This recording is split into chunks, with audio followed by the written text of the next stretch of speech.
ಪ್ರಯಾಗರಾಜವನ್ನು ತ್ರಿವೇಣಿ ಸಂಗಮ ಅಂತ ಕರೀತಾರೆ. ವೇಣಿ ಅಂದರೆ ಜಡೆ ಹಾಕುವಂಥದ್ದು. ನಮ್ಮಲ್ಲಿ ಹೆಣ್ಮಕ್ಕಳು ಜಡೆ ಹಾಕುವ ಸಂಪ್ರದಾಯ ಇತ್ತು. ಇವತ್ತೆಲ್ಲ ಇದು ಔಟ್ ಆಫ್ ಫ್ಯಾಷನ್ ಆಗಿದೆ. ಮೊದಲು ಜಡೆ ಹಾಕ್ತಿದ್ದರು. ಅಂದರೆ ಆ ತಲೆಯನ್ನು 3 ವಿಭಾಗ ಮಾಡಿ ಅದನ್ನು ಜೋಡಿಸಿ ಅದನ್ನು ಹೆಣೆದು ಅದನ್ನು ಅಲಂಕಾರ ಮಾಡಿಕೊಳ್ತಿದ್ರು. ನಮ್ಮ ದೇಶದ ಸಂಸ್ಕೃತಿ. ಹಾಗೆಯೇ ದೇವತೆಗಳ ಜಡೆ ಹಾಕುವುದು ಅಂತಂದರೆ ಈ ತ್ರಿವೇಣಿ ಅಂತ.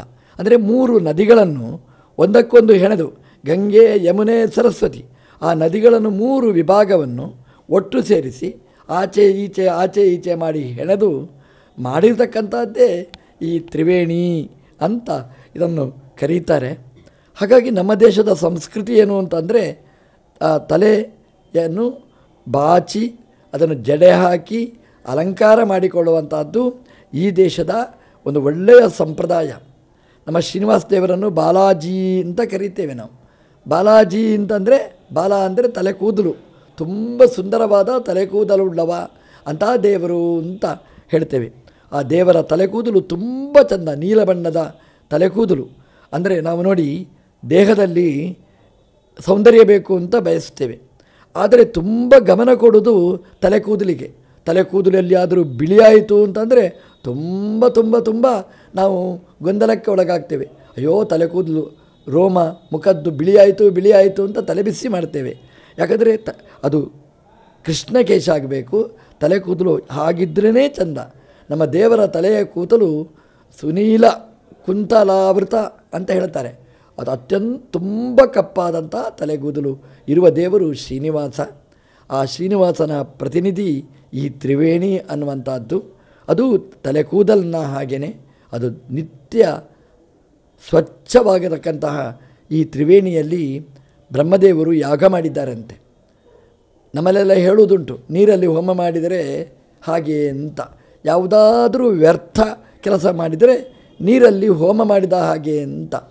ಇಲ್ಲಿ ಬ್ರಹ್ಮದೇವರು ನೀರಲ್ಲಿ ಹೋಮ ಮಾಡಿದ್ದಾರೆ, ವ್ಯರ್ಥ ಆಗಲಿಲ್ಲ. ಅವರಿಗೆ ಗೊತ್ತಿತ್ತು ಅಗ್ನೇರಾಪಹ ಅಂತ ಶಾಸ್ತ್ರ ಹೇಳುತ್ತೆ, ಬಿಸಿಯಿಂದ ನೀರಾಗುವುದು ಅಂತ. ಬಿಸಿಯಾದರೆ ದೇಹ ಬೆವರು ಬರುತ್ತೆ ನೋಡಿ. ಹಾಗೆಯೇ ನೀರು ಬರುವುದು ಹೇಗೆ ಅಂದರೆ ಬೆಂಕಿಯಿಂದ ನೀರು ಬರುವಂಥದ್ದು ಅಂತ. ಇಂತಹ ನೀರು ಅಲ್ಲಿಯೇ ಅಪ್ಪ ಬೆಂಕಿಯನ್ನು ಆವಾಹನೆ ಮಾಡಿ ಇಲ್ಲಿ ಬ್ರಹ್ಮದೇವರು ಯಾಗ ಮಾಡಿದ್ದಾರೆ. ಹಾಗಾಗಿ ಬ್ರಹ್ಮದೇವರು ಮಾಡಿದ ಯಾಗ ಪ್ರಕೃಷ್ಟ ಯಾಗ. ಹಾಗಾಗಿ ಇದಕ್ಕೆ ಪ್ರಯಾಗ ಅಂತ ಹೆಸರು. ಬ್ರಹ್ಮದೇವರು ಈ ಜಾಗದಲ್ಲಿ ಯಾಗ ಮಾಡಿ ಇಂತಹ ತ್ರಿವೇಣಿ ಸಂಗಮವನ್ನು ನಿರ್ಮಾಣ ಮಾಡಿ ನಮಗೆ ಸ್ನಾನಕ್ಕೆ ಬೇಕಾದ ಎಲ್ಲ ವ್ಯವಸ್ಥೆಗಳನ್ನು ಮಾಡಿದ್ದಾರೆ. ಹಾಗಾಗಿ ಇದು ಪ್ರಯಾಗ. ದೇಶದಲ್ಲಿ ಅಲ್ಲಲ್ಲಿ ಈ ನದಿಗಳ ಸಂಗಮ ನಾವು ನೋಡ್ತೇವೆ, ಅಲ್ಲಲ್ಲಿ ನದಿಗಳ ಸಂಗಮ ಇರ್ತದೆ. ಆದರೆ ಇಂಥ ನದಿಯ ಸಂಗಮ ಮತ್ತೆಲ್ಲಿಯೂ ಇಲ್ಲ. ಇಡೀ ಪ್ರಪಂಚದಲ್ಲಿ ಒಂದು ಕಡೆ ಮಾತ್ರ ಗಂಗಾ, ಯಮುನಾ, ಸರಸ್ವತಿ ಸಂಗತರಾಗಿ ಬರುವಂಥದ್ದು ಒಂದು ಅಪೂರ್ವವಾದ ದೃಶ್ಯ. ಯಾಕೆ ಅಂತಂದರೆ ಇದು ಮನುಷ್ಯ ನಿರ್ಮಾಣ ಮಾಡಲಿಕ್ಕೆ ಸಾಧ್ಯ ಇಲ್ಲ.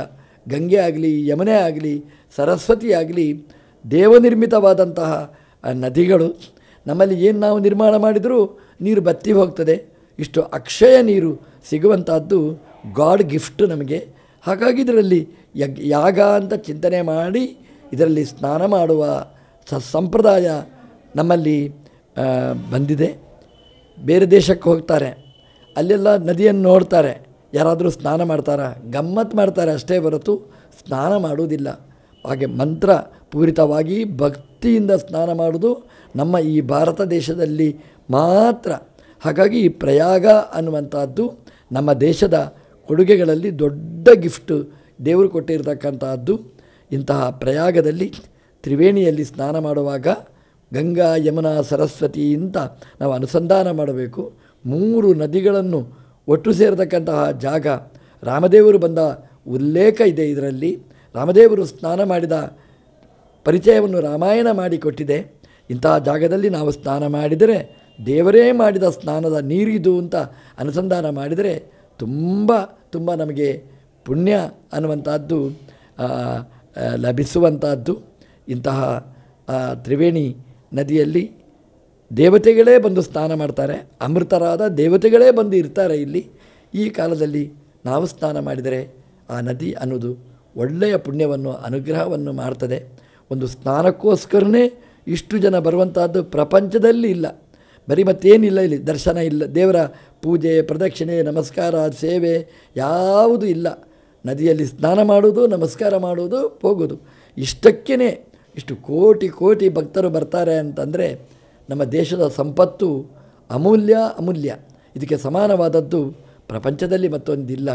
ಇಂತಹ ಸ್ನಾನಕ್ಕೆ ಬರ್ತಕ್ಕಂತಹ ಭಕ್ತರ ಸಂಖ್ಯೆ ನೋಡಿದರೆ ಇವತ್ತು ಕಲಿಯುಗ ಅಂತ ಹೇಳಲಿಕ್ಕೇ ಸಂಕೋಚ ಆಗುತ್ತೆ.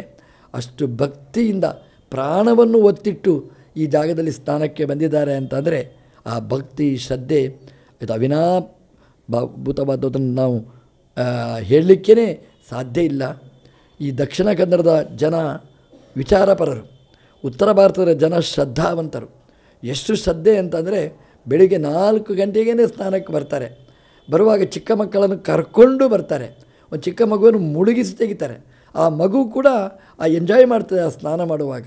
ಇದು ಶ್ರದ್ಧೆ ನಮ್ಮಲ್ಲಿ. ನಮ್ಮ ದಕ್ಷಿಣ ಕನ್ನಡ ಅಂತ ಆದರೆ ಒಂದು ಮಗುವನ್ನು ಹೊರಗೆ ತರಬೇಕಾದ್ರೆ ಆಲೋಚನೆ ಮಾಡ್ತಾರೆ.